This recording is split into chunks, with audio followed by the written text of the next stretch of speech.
Imagina só, você é uma jovem solitária que vive numa casa de campo isolada e durante uma noite uma criatura bizarra invade a sua casa e agora você tem que lutar pela sua própria vida.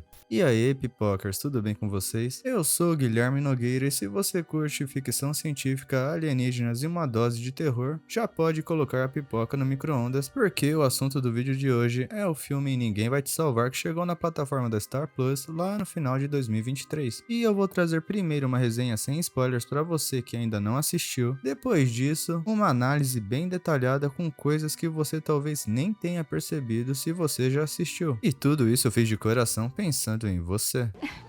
Does this wrap ever work?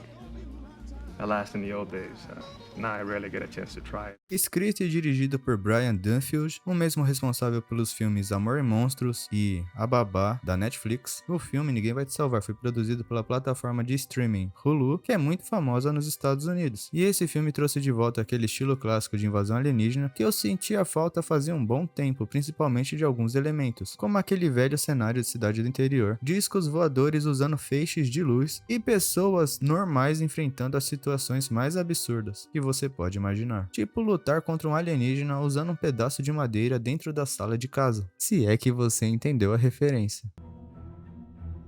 Bata com toda a força.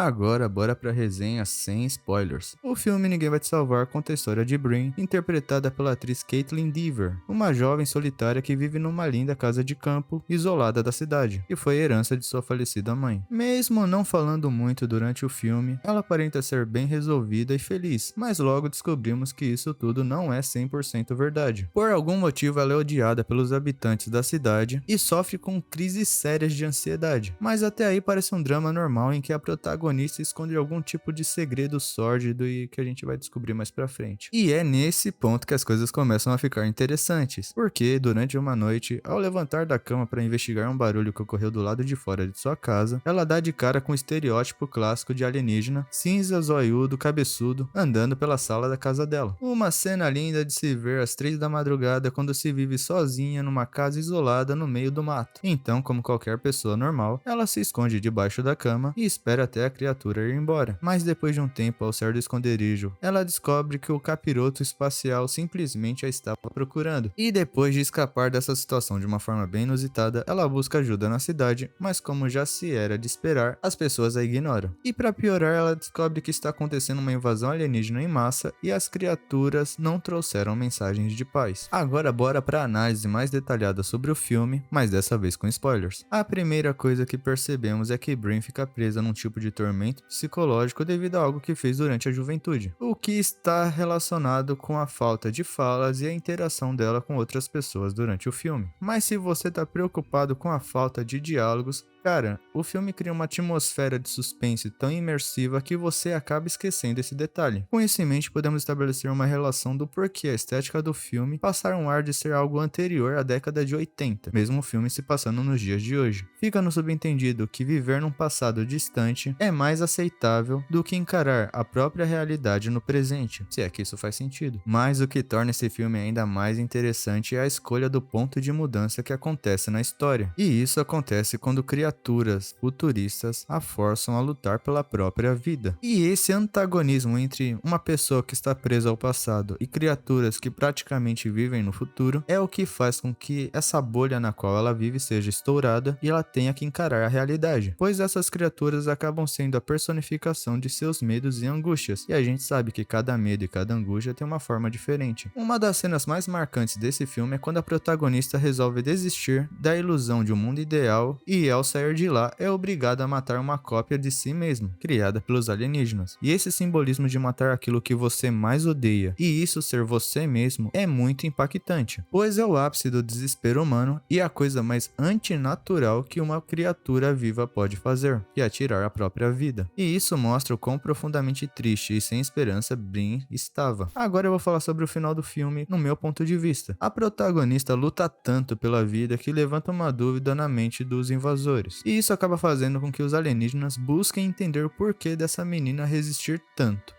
Quando descobrem que a protagonista é desumanizada pela própria raça, eles param de vê-la como uma ameaça e acabam a acolhendo como uma igual, como se fosse uma aberração entre as aberrações, mas que é negada pelo próprio povo. Mas o mais curioso disso tudo está na mensagem final que o filme passa, de que as pessoas só podem se tornar exemplos de um ser humano de verdade quando são desumanizados pelas criaturas, que é muito doido e faz muito sentido. E agora eu vou falar alguns detalhes que você talvez nem tenha percebido durante o filme, mas eu achei bem curiosos. Mas eles têm spoilers também. O primeiro acontece quando o Brin inicia o dia ao som da música Knock on Any Door de Ruby Murray. E aí que tá, se você prestar atenção na letra dessa música, ela vai descrever exatamente como o filme vai terminar, onde a protagonista vai viver numa cidade amável, onde os vizinhos se cumprimentam todas as manhãs e ela é aceita novamente. Agora, o segundo detalhe também acontece no começo do filme, e é a cena em que o telefone toca, e quando ela o atende, uma mulher revoltada tenta chamá-la de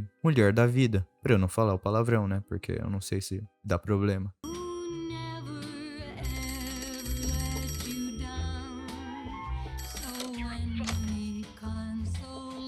E isso acontece tão rápido que quase ninguém percebe, ficando claro que ela não é apenas ignorada pelas pessoas da cidade, mas também é perseguida dentro da sua própria casa. E por fim, a terceira coisa está no nome do filme. Quando vamos uma questão mais do dicionário sobre o significado das coisas, a palavra ninguém é determinada como a ausência de uma pessoa, e não a ausência de alguma coisa. Então, ser ajudada por alienígenas faz muito sentido.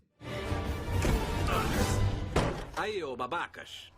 Hora do exame de próstata. Na minha visão, esse filme é muito mais do que ele aparenta. Ele trata de questões sociais e psicológicas muito difíceis de serem lidadas na sociedade atual, como aceitação, arrependimento e culpa, e também extraterrestres. E se você não quiser ficar viajando muito pensando na história, é só assistir de boa, sem levar para o lado filosófico. E quando você quiser viajar, é só entrar no meu canal e procurar alguma análise de filme, pois eu faço isso por você. E se você gostou do vídeo, eu ficaria muito feliz de ver a sua opinião nos comentários, pois o que você tem a dizer é muito valioso para mim, pois isso vai me ajudar a entender o que eu estou fazendo de errado, o que você considera enrolação e como eu posso melhorar para entregar um vídeo melhor, uma história melhor e isso te incentivar a compartilhar com mais pessoas, pois vale a pena. Mas antes disso tudo, deixa aquele like maroto e segue o canal para dar aquela força que ajuda todo mundo, beleza? Um abraço.